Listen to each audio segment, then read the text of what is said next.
Well, hey y'all, it's Amy.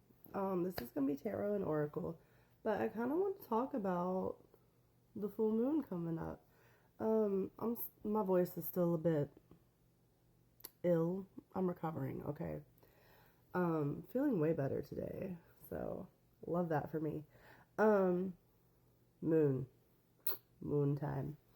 So think back a couple weeks ago when we had the new moon. What were you hoping to begin in your life? What new beginnings were you calling in? Because classically, new moons we call in a beginning. And then between the new moon and the full moon, we start thinking about like what it's going to take to work into this new beginning. And by the full moon, classically, it's a good idea to have an idea of what you're ready to release so that you can continue moving forward.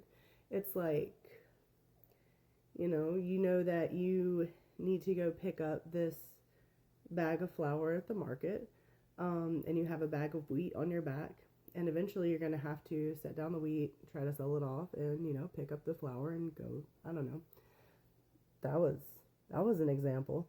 But yeah, so whatever you've been trying to get going in your life, this is a good weekend to think about what you need to set down so that you can pick up whatever you need to continue your journey toward your goal. I got a new deck today. The Magical Spirit Oracle is really pretty artwork by Alexis Raccoon.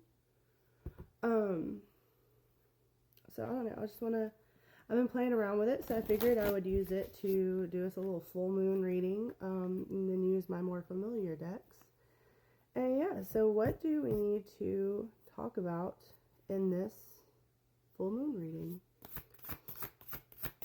I believe the full moon happens Sunday morning. I don't know. I need to look up specific timing, but we're in the energy already, so...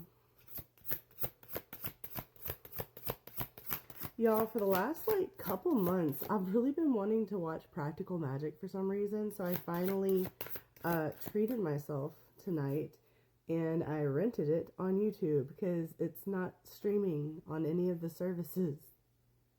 Go figure. But yeah, that was really nice. I just sat here and, had me time and watched Practical Magic and ate some cookie cake. Alright, so we have card 25, Eternal Center, Guru, Protection, Peace. Like I said, I just got this deck today, so it says, there is a place within me, still, calm, steady, eternal. I do want to look at the book. It's card 25. Goodness.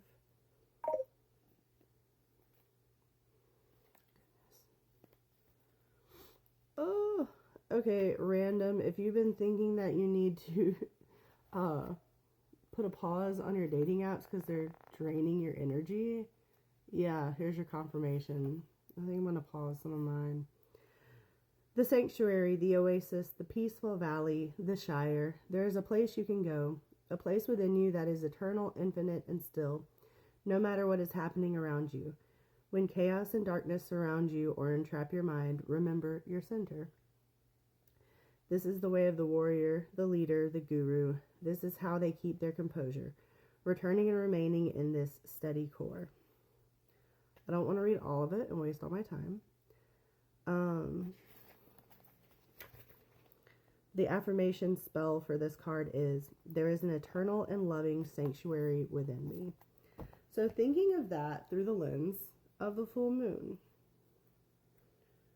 Okay. Interesting. Releasing that which prevents us from feeling at peace, at one with ourselves. I'm going to also pull something from Rainbow Brain Skull Oracle, which I love. I love their artwork. What is another card to go along with our full moon reading? Card 22. For me, if I can't make it fun, I'm just not going to be able to do it. So releasing the barriers of pleasure. Okay, that's an interesting way to put it. The barriers to pleasure. The things that just make it not fun. And now going with tarot. So with this full moon reading that we're doing, and yes, there is belly showing because we authentic on this channel, and I'm comfy, so I have a body, you have a body, what about it? And you go along with our full moon reading about what we're releasing. Release your inhibitions. Okay. The Six of Swords.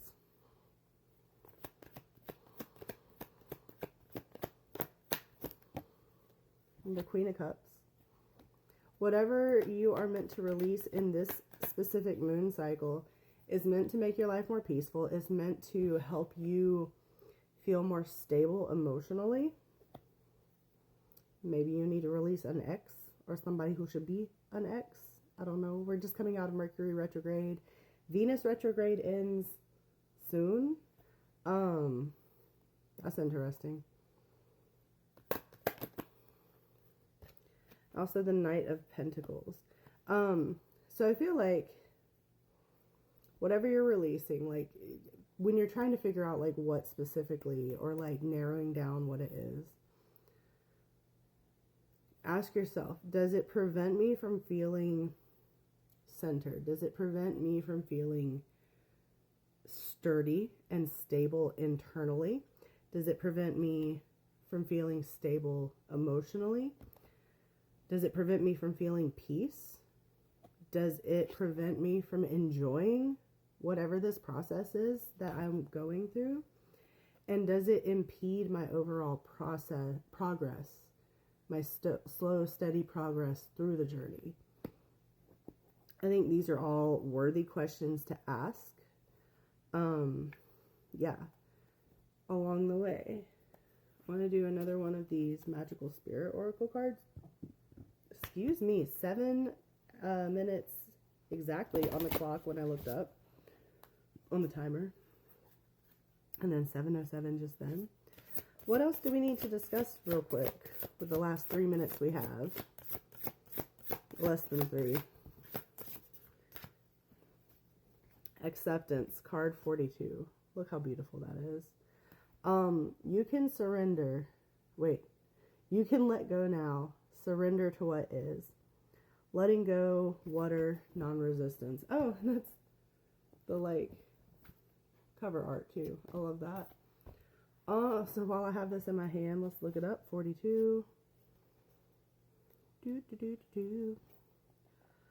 I trust the good that is meant for me will find me.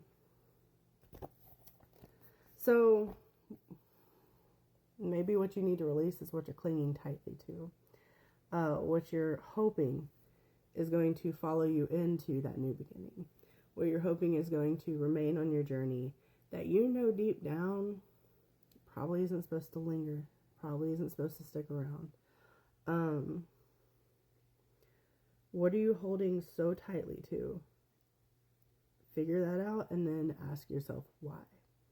Why am I grasping to this? Why am I hoping to carry this with me? What is the root here?